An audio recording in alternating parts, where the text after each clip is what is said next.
Doctor संत प्रकाश, मैं आपसे ये जानना चाहता हूँ कि अक्सर आए दिन अखबार में या टीवी के माध्यम से खबर आती है कि किसानों ने यहाँ इतने किसान मर गए हैं इस साल में, या यहाँ उन्होंने आत्महत्या कर ली है। मैं ये जानना चाहता हूँ कि क्या आप एग्रीकल्चर के साइंटिस्ट होने के नाते आप उनको क्या सुझाव देना चाहते हैं ताकि उनकी आय में बढ़ोतरी हो और वो ऐसे किसी दुखद दौर में या किसी फाइनेंशियली किसी अनस्टेबल जोन में ना जाए। जी। देखिए, हमारा जो भारतवर्ष है कृषि प्रधान देश है, और इसमें लगभग 70% से ज़्यादा जो हमारे किसान हैं, उनकी जो रोटी रोज़ी है वो कृषि पर ही निर्भर है। और मैं ये बात कहना चाहूँगा कि कृषि का हमारे देश की आर्थिकी में, जिसको हम सकल घरेलू उत्पाद कहते हैं, उसमें बहुत ज़्यादा योगदान है। और ये जो कृषि है, एक हमारी आर्थिकी का मेरुदंड है, रीढ़ की हड्डी है। मगर जैसे आपने कहा, बड़े दुख की बात है कि हमारे किसान आत्महत्या के लिए मजबूर हो रहे हैं। उसका प्रमुख कारण क्या है कि हमारा किसान अभी भी इतनी मेहनत करके बड़ी मुश्किल से 2 वक्त की रोटी हासिल करता है, और कई बार बहुत सारी प्राकृतिक आपदाएं आती हैं, बाढ़ें आती हैं, जो कृषि जलवायु सामान्य नहीं रहता, हमारी फसलें तबाह हो जाती हैं और किसान कर्ज में दब जाता है। वो तो प्राकृतिक आपदाओं का कारण है, उसे तो कोई नहीं रोक सकता। परंतु जब हमारा किसान बहुत अच्छा उत्पादन करता है, चाहे वो अन्न उत्पादन हो, दलहनी फसलों का उत्पादन हो, तिलहनी फसलों का उत्पादन हो, सब्जी उत्पादन हो, दूध उत्पादन हो, फल उत्पादन हो, और भी जैसे मछली पालन है, और भी कई ऐसे व्यवसाय हैं जो कि हमारा किसान कड़ी मेहनत करके पूरे राष्ट्र के हित में कार्य करता है। अभी हाल ही में ये जो कोविड-19 की आपदा हमारे देश में ही नहीं, पूरे विश्व में इसका कहर मचा हुआ है, परंतु इस समय हमारा किसान एक निडर वॉरियर के नाते अपने काम में जुटा हुआ है। और हमें जो हमारी ज़रूरत जो ज़रूरी सामग्री है, हमारे सुबह से लेकर शाम तक जो खाद्य सामग्री है, जो अन्य सामग्रियां हैं, उनकी पैदाइश कर रहा है। जब किसान हमारे हित में इतना कुछ कर रहा है, तब भी आज आज़ादी के लगभग 70 वर्ष से ज़्यादा हो गए, मगर यही सुनने को आता है कि किसान आत्महत्या कर रहा है, किसान की दशा ठीक नहीं है। तो मैं ये चाहूँगा, ये मैं कहना चाहूँगा कि इसमें कोई दो राय नहीं है कि आज हमारे किसान की जो आय है, जिस रफ्तार से वेतन भोगियों की या अन्य कर्मचारियों की या जो दूसरा वर्ग है, व्यापारी वर्ग है, उनकी आय में जिस प्रकार पिछले 5 दशकों से बढ़ोतरी हुई है, उस रफ्तार से हमारे किसान का जो उत्पादन है, जो उसका उत्पाद है, उसका सही उसको मूल्य नहीं मिला। और इसके कारण जो उसका उस फसल को पैदा करने के लिए जो उसकी लागत आती है, उसको हम नज़रअंदाज करते हैं। और जब उसका एक समर्थन मूल्य फिक्स होता है, तो अब ये देखा गया है कि जो अन्न उत्पादन, जो अन्नदाता है, जो हमें गेहूं दे रहा है, धान दे रहा है, या मक्की दे रहा है, या अन्य दालें दे रहा है, दूसरी फसलें, तिलहनी फसलें दे रहा है, जब हम उसका एनालिसिस करते हैं तो ये देखने में आया है कि उसको जो कुल लागत उसकी फसल उगाने में या उसकी जो पैदावार से जो उसको आर्थिक लाभ हुआ है, तो वो अगर उसके खर्चे देखे जाएं तो उसको ज़्यादा मुनाफा नहीं होता। और ये मैं बात ज़रूर कहना चाहूँगा कि हमारा किसान अभी संगठित नहीं है, और संगठित ना होने के कारण ये जो हमारी कृषि उत्पाद हैं, ये विभिन्न बिचौलियों के माध्यम से ही देश के विभिन्न भागों में जाते हैं। हम बहुत भाग्यशाली हैं, भारत सोने की चिड़िया थी, है और आगे भी रहेगी। ये एक ऐसा राष्ट्र है, इसमें समुद्र तल से लेके लगभग 4000 मीटर तक काश्त होती है। हमारा कृषि जलवायु विभिन्न प्रकार की फसलों के लिए अनुकूल है और हम तटीय क्षेत्रों में बहुत सारी जो कैश क्रॉप्स हैं, जैसे कैशू नट है, कोकोनट है, अरेका नट है और दूसरे बहुत सारे मसाले वाली सब्जियां हैं, मसाले वाली फसलें हैं, वो भी हम वहाँ तैयार करते हैं जो हमारे ट्रॉपिक्स हैं। उसके बाद जो हमारे सब ट्रॉपिक्स जोन हैं, वहाँ बहुत सारी सब्जियां, फल, वो पूरे, जैसे आपको मैं बताऊं कि हमारे आंध्र प्रदेश, महाराष्ट्र, इसमें फल उत्पादन बहुत है, फलों का निर्यात भी वहाँ से होता है।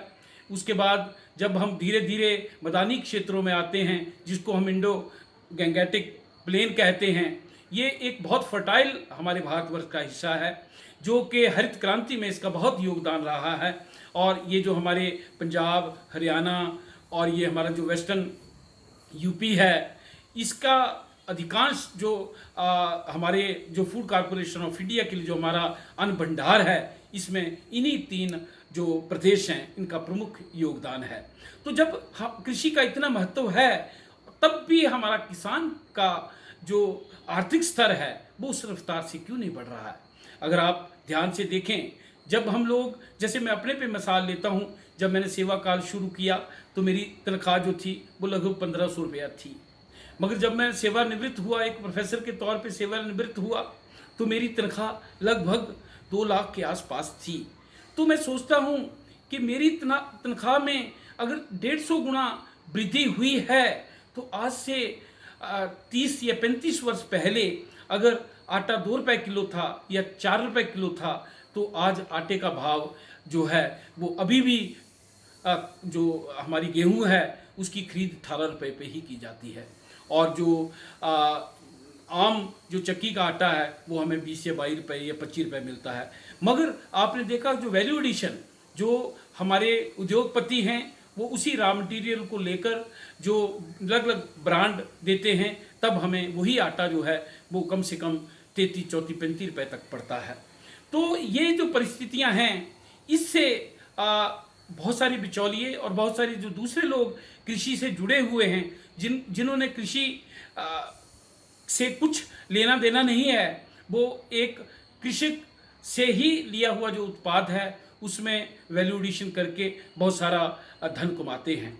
तो मैं इस दिशा में ये चाहूँगा कि आज हमारा किसान पढ़ा लिखा किसान है और उनको इस बात को ध्यान में रखना चाहिए कि हम कौन से ऐसी नीति अपनाएं, हम कैसे संगठित हों ताकि हमारे उत्पाद का हमें सही मूल्य मिले।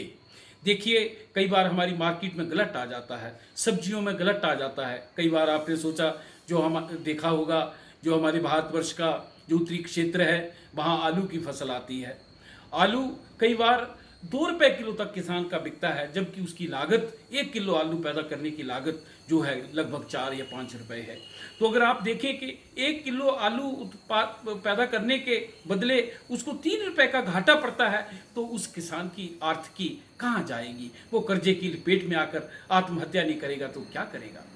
तो ये बहुत गंभीर समस्या है। हमारे आदरणीय प्रधानमंत्री श्री नरेंद्र मोदी जी का एक संकल्प है कि 2022 तक हम अपने किसानों की आय डबल करेंगे, दुगनी करेंगे। मगर जैसे मैंने आलू की आपको मिसाल दी, इसी तरह मैं अगर आपको एग्जांपल दूं, तो उसमें हमारा किसान अभी भी घाटा उसको हो रहा है। अभी आपने देखा होगा, जितनी भी मसाले वाली फसलें हैं या तेल वाली फसलें हैं या दाल वाली फसलें हैं, वो 100 रुपये से कम कोई भी दाल नहीं है। परंतु क्या हमारे किसान को जो उसने रॉ मटेरियल, कच्चा मटेरियल, जो उस फैक्ट्री में जहाँ वैल्यू एडिशन हुई, पैकिंग हुई, उसकी ग्रेडिंग हुई, उसकी आगे मंडीकरण हुआ, क्या उस किसान को भी उसके अनुरूप पैसा मिला? नहीं मिला। क्योंकि अभी तक हमारा किसान इस दिशा में जागरूक नहीं है और उसको जागरूक होने की बहुत ज़रूरत है। इसके लिए मैं भारत सरकार से चाहूँगा, जो हमारे पॉलिसी मेकर्स हैं, कि इस दिशा में वो गहरा चिंतन करें कि हमारा किसान कैसे आए। एक कृषि वैज्ञानिक होने के नाते मैं इतना ज़रूर कहूँगा कि किसान की आय डबल हो सकती है, इसमें कोई दो राय नहीं है। आज हमारा जो भारतवर्ष है वो चाइना के बाद सबसे ज़्यादा सब्जी उत्पादन करने वाला देश है। नंबर 1 पे दूध उत्पादन करने वाला देश है। फलों के लिए हम बहुत आगे हैं। खाद्यान्न में हम आत्मनिर्भर हैं। और भी बहुत सारी चीज़ें हमारे देश से दूसरे जो ठंडे मुल्क हैं उनको उनका निर्यात होता है। मगर अगर इतना कुछ होते हुए भी हमारे किसान की जो आर्थिक स्थिति है अगर वो बेहतर नहीं है, तो इसका मतलब कहीं ना कोई ऐसी हमारी जो नीति है उसमें कोई ना कोई ऐसी कमी है जिसके कारण ये हमारा जो किसान है, अगर आप देखें तो पिछले 10 वर्षों में लाखों किसानों ने आत्महत्या की। देखिए, अगर किसान किसानी छोड़ दे तो हमारा ज्ञान, हमारा विज्ञान, हमारा तप, ये सारी की सारी चीज़ें धरी की धरी रह जाएंगी। मगर किसान जो अन्नदाता है वो अभी भी एक राष्ट्र के हित में कार्य कर रहा है। हमारा फर्ज बनता है कि हम उसका रिस्पेक्ट करें, उसका रिगार्ड करें और कोशिश करें कि उसको उसके उत्पाद का सही से सही मूल्य मिले। और जैसे वेतनभोगियों की, अन्य कर्मचारियों की आय में कई गुना, जैसे मैंने कहा, अपने पे मैंने एग्जाम्पल देके कहा कि 150 गुना बढ़ोतरी हुई, तो किसान को वो जो हम आज हमारी जो परचेजिंग पावर बढ़ी है, आज जब हम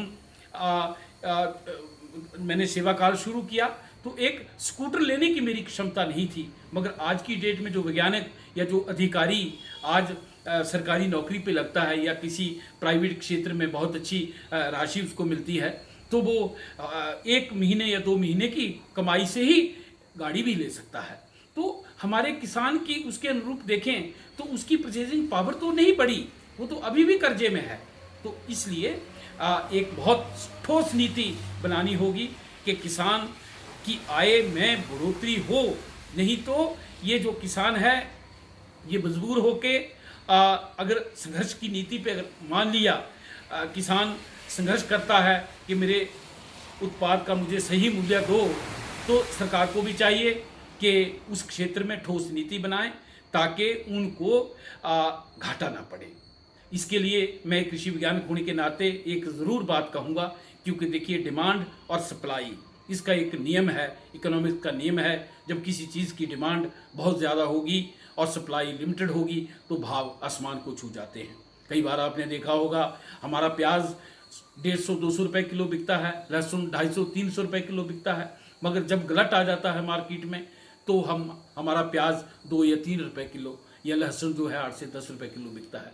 इसी प्रकार जो दूसरे फलदार फसलें हैं या दूसरी फसलें हैं उनके साथ भी ऐसा होता है।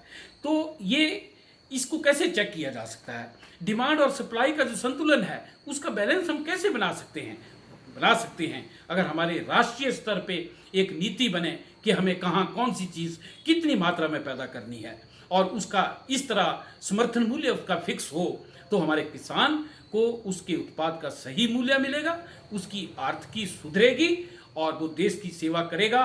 और जितना भी हमारा जो नॉन एग्रीकल्चर सेक्टर है, जो लोग कृषि से संबंधित नहीं हैं, जो लोग कृषि पर ही हर उत्पाद के लिए कृषि पर आधारित है, हमारे जितनी भी इंडस्ट्रीज़ हैं, एग्रो बेस्ड इंडस्ट्रीज़ हैं, चाहे वो शुगर केन की इंडस्ट्री हो, चाहे वो दूसरे कॉफ़ी इंडस्ट्री हो, टी इंडस्ट्री हो, तो ये सारे लोग जो हैं इनका जो कच्चा माल है, जो रॉ मटेरियल है, उसको तो किसान ही देगा। तो इसलिए किसान के हित में आज एक ऐसे हम निर्णायक दौर में हैं कि आज हमने किसान के हित में ही सोचना है और किसान की आय को दुगना नहीं, मैं तो ये कहूँगा कि चौगुना करने की ज़रूरत है, ताकि किसान भी जो आज की जो मॉडर्न जो हम सुविधाएं ले रहे हैं, हम एयर कंडीशन में रह रहे हैं, हम लंबी लंबी गाड़ियों में हम सफ़र कर रहे हैं, मगर हमारा किसान अभी भी वो बेचारा किसान कहा जाता है। क्यों बेचारा किसान? जब को किसान का बेटा किसानी करता है, उससे पूछते हैं कि आपका बेटा क्या करता है, तो कहते कुछ नहीं करता है, वो घर पे रहता है। क्यों? वो मजबूर होकर इसलिए कहता है कि अगर वो किसानी करता है तो उसको किसानी फायदेमंद नहीं नजर आती है। मैं हिमाचल का रहने वाला हूँ, मैं देखता हूँ कि हमारे प्रदेश से बहुत सारे जो हमारे बेरोजगार युवा हैं वो माइग्रेट हो गए हैं, वो होटलों में या दूसरी इंडस्ट्रीज़ में घरों से बाहर चले गए हैं। अभी कोविड के दौरान बहुत सारे बच्चे जो थे बाहर, वो उन्होंने अपने प्रदेश में, अपनी जन्मभूमि में प्रवेश किया। तो मैं चाहूँगा कि हमारे प्रदेश के अंदर जो संभावनाएं हैं, उन संभावनाओं का दोहन करना होगा और कृषि के क्षेत्र में कृषि को एक इंडस्ट्री के रूप में अपनाकर मैं समझता हूं। और इसमें जो हमारे कृषि विभाग हैं, कृषि विश्वविद्यालय हैं, इनकी सेवाएं चाहिए, अच्छी पॉलिसी चाहिए। और मैं इस बात को 100% कह सकता हूं कि हमारी कृषि जो है वो फायदेमंद होगी। धन्यवाद।